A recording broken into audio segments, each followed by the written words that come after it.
أعوذ بالله من الشيطان الرجيم بسم الله الرحمن الرحيم الحمد لله رب العالمين والصلاة والسلام على رسوله الكريم وعلى آله وصحبه أجمعين اللهم صل على سيدنا محمد الفاتح لما أغلق وخاتم لما سبق ناصر الحق بالحق وحاد إلى صراطك المستقيم وعلى آله حق قدره مقداره العظيم Alhamdulillah Rabbil Alameen. Thank you for joining us again today.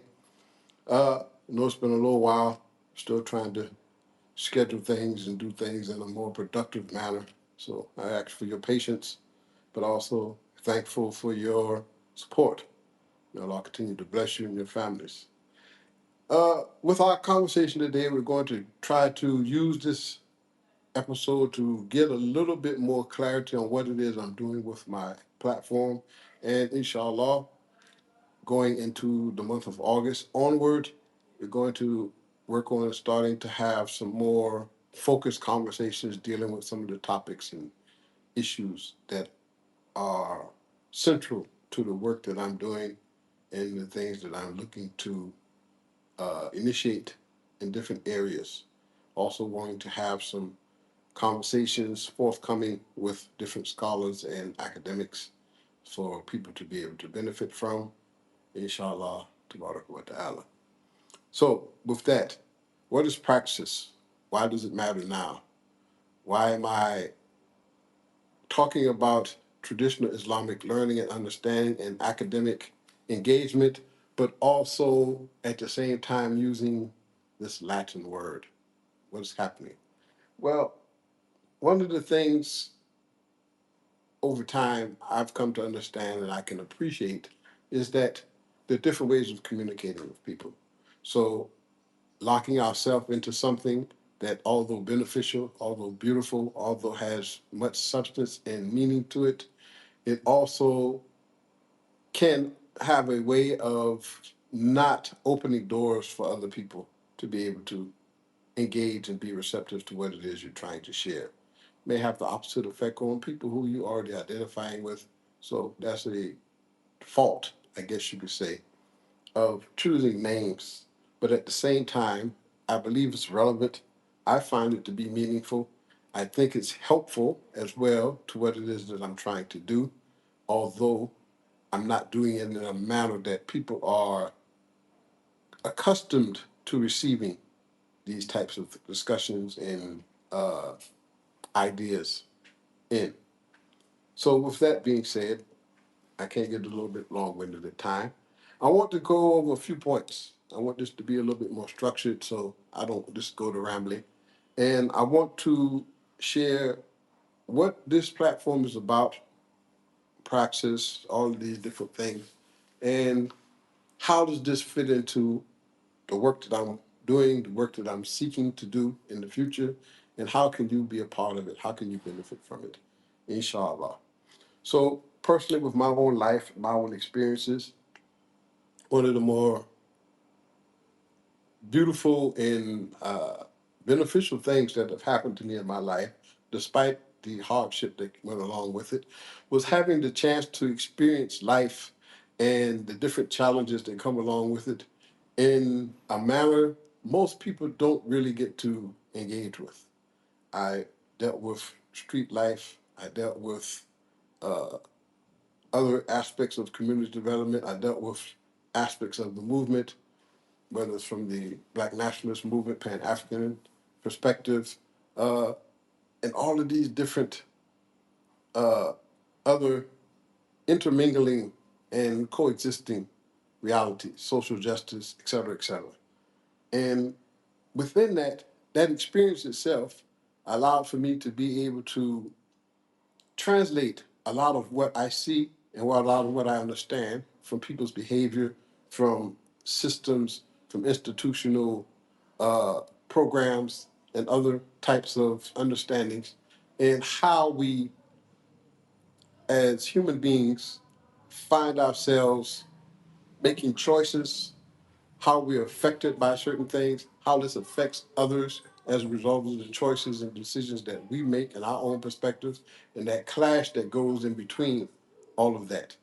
And having that unique perspective, that unique understanding, and coupling that with the ability to have been able to find educational experiences in addition to the life experiences, not just from a secular perspective, but more so from the religious standpoint, which a lot of people oftentimes downgrade and make irrelevant, despite the fact that it is a very relevant and very uh, important aspect of everything that we're dealing with. It's the central component, rather. It's central. I mean, we have this particular notion amongst many people nowadays that your religious or belief system should be separate from your day-to-day dealings, and that is virtually impossible if you really have an understanding of faith and what that means to have a relationship with your Creator. So, praxis is that midway point between theory and actual practice of something, and it's that molding of the two that comes out as a lived experience or the engagement with the lived experience with others. I think that's a good way to say it. And because of that, this gives a unique opportunity for people who, or what we would call scholar practitioners these days, who have these skill sets and abilities and opportunities. They have networks that allow them to engage with people at a meaningful level, whether it's for human development, institutional development, community development, or a combination of all those three and others that could be added to it. So, Praxis Islamicus.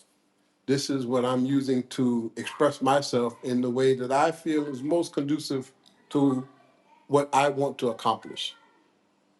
I have looked at all of these social media platforms over the years, and everybody knows why there are some beneficial moments that we get out of it, or some very lighthearted, pleasing moments that can come out of it that we've all experienced. The majority of it is very abrasive, very offensive, very discordant. It can make you very, it can disorient you in a very in a very, no, it's harmful, but in a very excessive way. And as a result of that, for many of us, it's transformed us into people that we would not normally be if we were in the company of human beings. This online engagement for some people has become life. And as a result of that, we want to bring people back to human engagement, uh, the longing for having human family. I think that's a good way of saying it. The longing for having human family.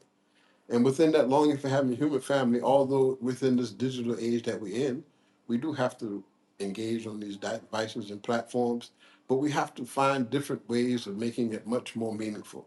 Okay, we've had the educational sprees where people were uploading everything to YouTube and teaching classes, teaching full books and commentaries and lectures on different topics and things, and they're still doing it to some degree, and it's a success for some people. It's beneficial in some ways, but it's also a place where we know we can go and find some of the most disturbing trends, the most disturbing ideologies, the most disturbing behaviors that people can display. And the need for us to have a much more robust and meaningful and life-giving exchange amongst one another is a universal need. People are becoming tired of the repetitive cycle that we get engaged in on social media these days.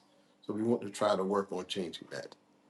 And it is a root, not the root, it is a issue that is rooted in providing khidma, service to other people. This is the foundation to everything that I'm doing, foundation I believe that is central to whatever it is that people of faith, particularly people of Islamic faith, should be focusing on in terms of how they're engaging with the words.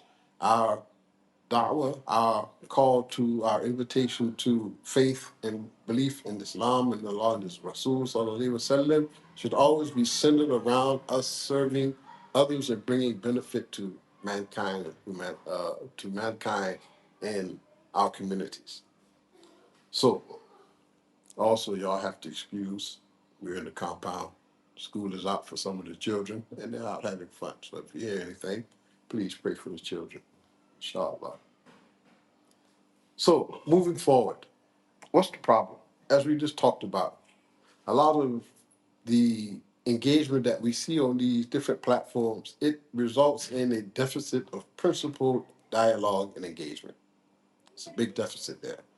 And the need for us to have some type of way that we can connect at a much more holistic and meaningful level and allow for the dialogue to turn into action. You know, we come across these little shorts and these responses and these videos that we see on these different platforms, and you may hear someone say something very meaningful and very eloquent in a very eloquent manner, and it, as it's supposed to, because of what the medium of shorts are designed for, it gives you that quick boost that it's almost like a dopamine rush, some type of rush that you get if you take some type of substance. And the other part of that is that we don't pay attention to, or some of us do, is that after we hear this message or this particular boosting statement, it fades away not too long after we've heard it. And the other issue is there's a lot of conversations and engagement that's being carried out on social media and these different platforms, but there's very little of it, if any, that I can witness is resulting in action within the communities or for the people that the message is directed to. And this is another problem. We're talking about a lot of different things, but nobody's willing to put in the actual work and the actual dedicating the resources, whether it's human, financial, other types of resources that can be put forward to advance the ideas that we're talking about. And this is something that we want to change here with this platform as well, because part of the engagement is making sure that as we're talking and we're engaging with the different scholars and academics that will allow us to interview and engage with them on this platform, it also means that we're going to have the infrastructure in it, the desire, the will and determination to actually go out and start working on the ideas that we're talking about. So it's not just that we're going to have a good conversation. We're going to be having these conversations with the express goal in mind of making sure that we're going to go out and implement this in whatever community uh, requires it or desires it. If you reach out to us and say, hey, you said something on this particular episode of the podcast, or you wrote about something a couple of weeks ago that I read, or one of your guest editors or hosts said something or wrote something, and I believe this idea is something that could take fruit within my community or my organization or in my country, and I want you all to come help us get it started. This is what it's all about. We're going to come, we're going to start putting these things into action, and we're going to start uh, bringing about the change that we are telling everyone we need to see implemented within our communities. Because I come from that particular background. I know what it means to be hungry. I know what it means to not have a place to stay. I know what it means to use drugs. I know what it means to sell drugs. I know what it means to have money. I know what it means not to have money. I know what it means to go to jail. I know what it means to get out of jail and try to do the right thing, but then go back. And then you have a cycle that you're repeating, but then also being able to get out and stay out. And what is required for you to be able to do that? I know how to go into an organization and help it go from A to Z. I know how to help individuals, organizations, etc., to develop ideas, put together the strategies and the uh, goals and objectives that need to be reached in order for this to come about. And I know how to implement it, how to actually put it in action and go about implementing the strategic plan and achieving the goals and objectives. So all of these things, we're going to be working on all these things. Again, I'm rambling, I know, so please excuse me. So now the next thing, the Praxis Islamic site. This is dedicated to a few things. It's dedicated to applying Islamic theology, law, ethics, spirituality. Some people could say tasawwuf, more psychology, ihsan, tazkiyah, all of these things in a holistic and comprehensive manner, and providing actionable solutions for the challenges that we face. This is the spiel. You'll find this also on the site as well, where it's a little bit more detailed and explained. And we're not looking to just have commentary, like I said. We're looking to build and develop frameworks, whether it's for organizations, schools, government institutions, businesses, wherever you need us. The masajid, the madaris, the local halakha, you want to just do something and develop a curriculum, you want to build up a community development program, you want to help initiate job training and support, whatever it is that you're trying to do, we have the ability to come in and help you get it done because of the lived experience, the educational experience, the work experience that we've gained over the years that have led us to this point where we can effectively come into just about any situation for any group of people and help them to succeed, inshallah. So what is all this made up of? I like to call this here the ecosystem of Praxis Islamicus. Uh, Praxis Islamicus is like the hub. That's why on the Substack you see everything is situated in terms of what you'll find there. As we build it out, you'll start seeing more and more and getting more clarity about each one of these points, of each one of these different portions of the ecosystem of the hub. And we're operating under what can be said is a two-story content house. Two-story content house. And this two-story content house consists of what? There's the foundational element of it, where we have the Faith and Practice Journal, and this is the flagship publication. This is the highlight of the Substack, the Faith and Practice Journal. And there's also this podcast, the Praxis Practice Podcast. And then there's also an e-brief that we're going to be putting out periodically through the months going forward that talks about different topics, ethical topics that give quick, succinct theory, explanation, and action points that can be acted on and implemented within your local communities. This is all this something that we were trying to engage with at some point in level along the way. Also, there is the inner circle, which we will call the inner circle, and this is Praxis in Action. This is the paid element of the Substack platform where there are going to be an opportunity for the people who are paid subscribers supporting our work to have access to leadership salons. There'll be guest Q&As, community dialogue where you'll be able to utilize the chat function and threads and have conversations, robust conversations about things that we write about, things that we present. And going forward, it'll be much more interactive and live for our paid subscribers who are supporting our work, because your patronage will allow us to be able to give you to more, because you're going to be the ones helping to support the work that we're trying to do. Bismillah. So also, within those elements right there, the two-story content house, you have the Substack, but then there's also going to be the YouTube platform, which we will also have all of the videos from the practice there, the International Group YouTube. But then there's also going to be other elements there where we'll have lectures, uh, other types of special interviews that we may do, maybe other events that we're a part of, organizational things that we're participating in, and you're giving you behind the scenes interaction with that on the YouTube channel. So, the YouTube platform is also for uh, highlighting some of the educational and workshop and seminar conference type events that we'll be presenting over the as time goes by as well. So again, this is a work in progress. As things build up and the momentum builds, we'll be sharing more and more. There'll be more and more things that you'll be able to engage with, because it's not just that we're doing something on social media. It's 21st century digital age.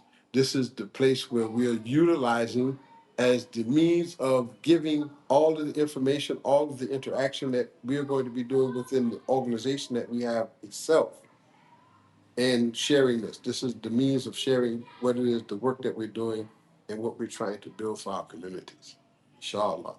And it's not really about just doing this to seek profit and get rich.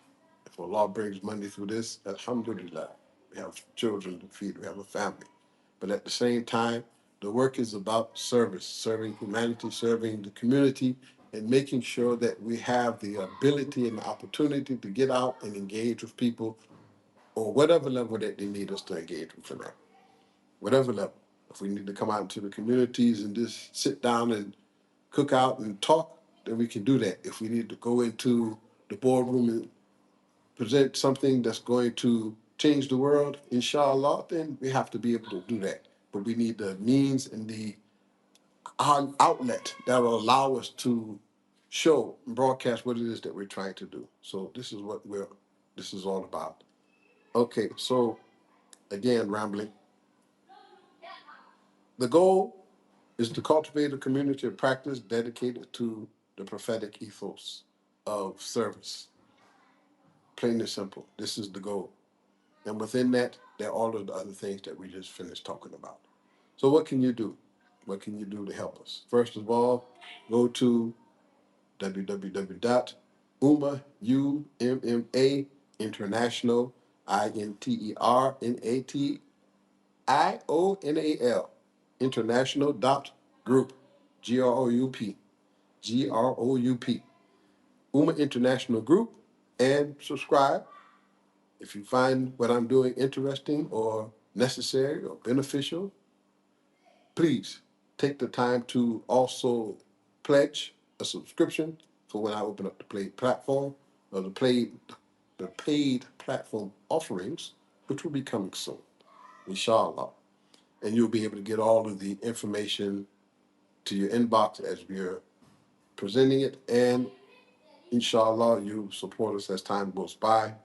Again, and encourage others to support as well.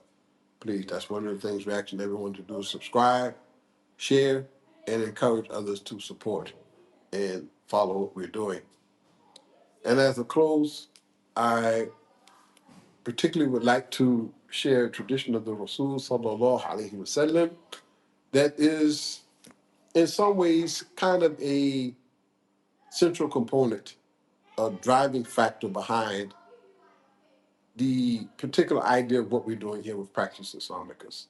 And it's a tradition where the Rasul Sallallahu Alaihi Wasallam said people are like ores or like mines of gold and silver. And the best of them in Jahiliyya, this is the age where pre-Islam, so like myself, I became Muslim 20 years ago, alhamdulillah. No, 21 years ago now, alhamdulillah. And I came from a period of ignorance, from a state of ignorance into a state of belief. So this would be, in a general sense, coming from a state of Jahiliyya for me, coming from a state of ignorance to, I guess you could say, intelligence, belief. And this is particularly focused on people who, again, from the period of the time of the Rasul Sallallahu Alaihi Wasallam, who before they reached the message of the Prophet reached them, before they heard what he had to say and accepted it, they were in a state of what we consider Jahiliyya. And again, this is ignorance. So the best of them in Jahiliyya are the best in Islam, provided they attain understanding. And understanding is within the religion of Islam itself, understanding of the religion. So if you were big shot in the life before and you became Muslim and you gained understanding of the religion in terms of your practice, your ability to articulate what it is you know and you believe in, etc., then God elevates you because of this. So even though you did well in the previous life, coming to faith and doing well here, this is all the more reason for you to gain high status, a high level of attainment and achievement within God's creation, and inshallah, on the day of judgment. So this is the reward for that. And it continues. Souls are like assembled troops. Those who recognize one another come together harmoniously, and those who do not recognize one another diverge or split from each other. And this is a tradition found in Sahih of Imam Muslim, radiallahu anhu. So I think that's enough talking again. Not sure how long this is, about 15, 20 minutes. My plea, again, is to support, subscribe, support, do the best that you can to share this, and pray for me, as always. Pray for our brothers and sisters in Philistine as they're going through a tremendous level of oppression that cannot even be described right now.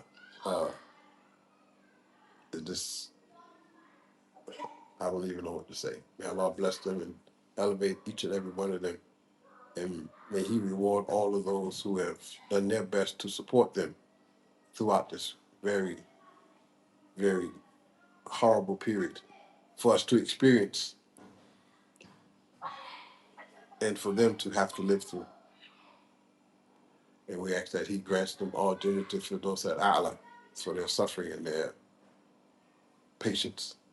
I mean, as well as the brothers and sisters in Sudan, Yemen, the Congo, Uyghur brothers and sisters, the Rohingya, everyone who's suffering hardship and oppression, those who are in the U.S. going through whatever they're going through with all of the government upheaval and all of the other hardships and very, very arduous tests that people are experiencing all around the world. May God bless everyone. May God bless the people of Ghana. May God bless all of the Muslims, believers, and may God bless all of you who are just here to support and listen to what I have to say, even though I'm just rambling.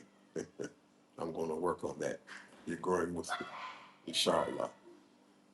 So we'll close here. Sallallahu ala Sayyadinā Muḥammad wa ala Ālihi Sallam. Please be in touch, support, like, share, subscribe. I will put the link to all of the relevant platforms in the description below. And I look forward to sharing more with you soon, inshallah. Assalamu alaikum wa rahmatullahi wa barakatuh.